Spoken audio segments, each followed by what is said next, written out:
Hello everybody, welcome back to the channel. तो आज हम लोग बात करने वाले हैं प्रॉपर्टीज ऑफ डिटर्मिनेंट्स के बारे में। ठीक है, बेसिकली एनसीईआरटी में 6 प्रॉपर्टी दिए हुए डिटर्मिनेंट्स के, हम सबको एक वन बाय वन डिस्कस करेंगे। ठीक है, सबसे फर्स्ट जो प्रॉपर्टी दिया हुआ है कि ए प्राइम जो होता है वो क्या होता है, ट्रांसपोज होता है।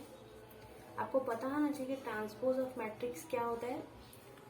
मैंने मैट्रिक्स वाले चैप्टर में बताया है, अगर आपको नहीं पढ़े हैं तो आप उसको विजिट कर लो। ठीक है, तो ट्रांसपोज ऑफ मैट्रिक्स क्या कहता है कि एक मैट्रिक्स का रो को हम कॉलम कर देते हैं, कॉलम में चेंज कर देते हैं, और कॉलम्स को रो में इंटरचेंज कर देते हैं। ठीक है, तो हमारा ट्रांसपोज बन जाता है। लेकिन जो डिटर्मिनेंट का प्रॉपर्टी होता है, क्या होता है कि determinant of transpose is equal to determinant of original matrix. ठीक है, अगर कोई मैट्रिक्स है तो उसका ट्रांसपोज का डिटर्मिनेंट भी इक्वल होगा उस मैट्रिक्स से डिटर्मिनेंट के। ठीक है, यही है हमारा फर्स्ट प्रॉपर्टी।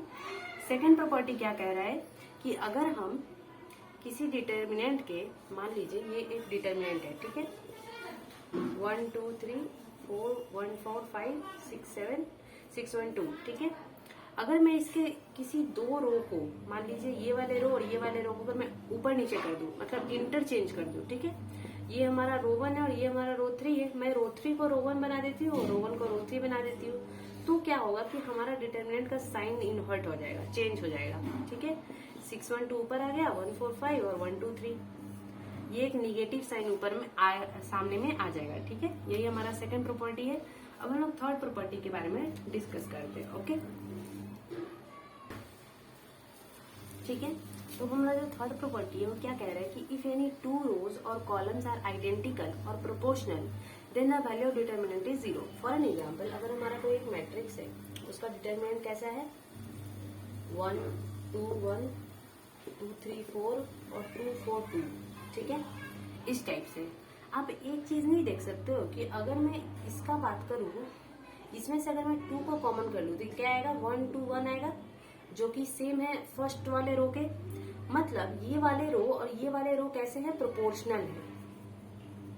प्रोपोर्शनल है मतलब क्या, इनका रेशियो जो आ रहा है वो एक कांस्टेंट आ रहा है। ठीक है, तो बेसिकली अगर इस टाइप का डिटर्मिनेंट हो हमारा, तो इसका वैल्यू हम डायरेक्टली 0 लिख देंगे, इसे हम फर्दर सॉल्व करने की कोई जरूरत नहीं है। फाइन, अब देखिए इसी में अगर ये डायरेक्टली 1 to 1 ही होता, ठीक है, 1 to 1 होता, तब तो हम और इजी है, सिंपल 0 हो जाता। फाइन, अब देखिए फोर्थ प्रॉपर्टी के बारे में बात करते हैं। ये बोल रहा है कि if we multiply each element of a row और column of a determinant by a constant K, then the value of determinant A is multiplied by के।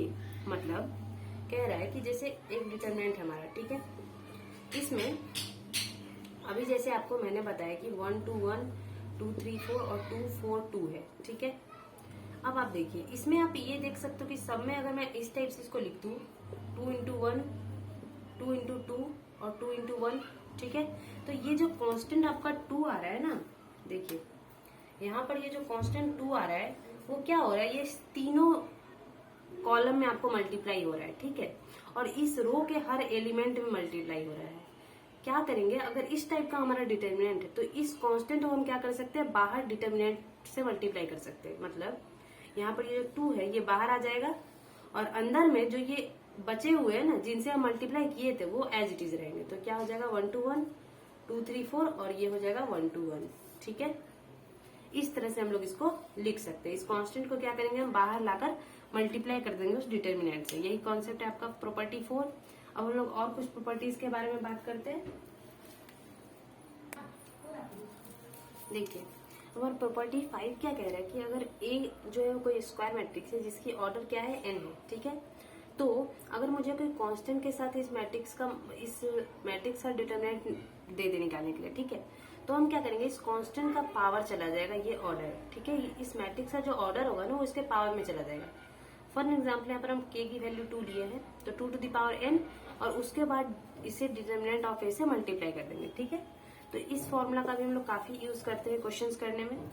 अब उसके बाद जो प्रॉपर्टी है वो क्या कह रही है कि if element of a row और a column can be expressed as sum of 2 or more elements, then the given determinant can be expressed as sum of 2 or more determinants. मतलब जैसे अगर कोई हमारा डिटर्मिनेंट है, ठीक है, ओके, इसमें अगर हम ऐसे लिख दे 1 + 2 3 + 4 5 + 6 और ये क्या है 3 4 5 6 4 5 6 1 5 1 2 मान लेते हैं, ठीक है। तो हम इसे कुछ इस तरह भी लिख सकते हैं कि 1 3 5 3 4 5 6 1 2 और प्लस 2 4 5 3 4 5 6 1 2, ठीक है। मतलब ये जो हम एडिशन में के रूप में लिखे हैं ना, इन सबको हम क्या कर सकते हैं, दो डिटर्मिनेंट में सेपरेट कर सकते हैं, ठीक है। यही बात जो है वो ये प्रॉपर्टी कह रही है, ठीक है। अब एक और प्रॉपर्टी जो हमारा लास्ट प्रॉपर्टी है उसके बारे में भी हम लोग डिस्कस कर लेते हैं, ओके।